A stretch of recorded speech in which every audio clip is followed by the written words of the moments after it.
Hi all, today I'm going to make an easy mushroom fry with simple ingredients that you can find in your fridge.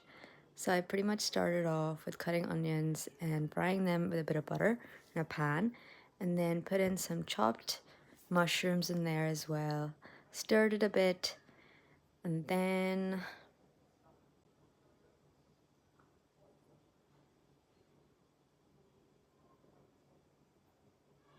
give that a good stir.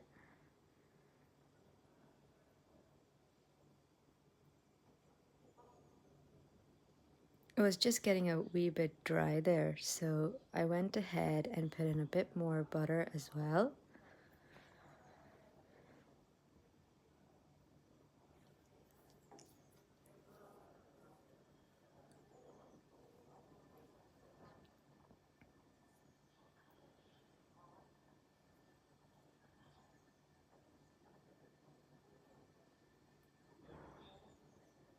I added in some salt, stirred it a bit, and then added in some pepper. And that's done.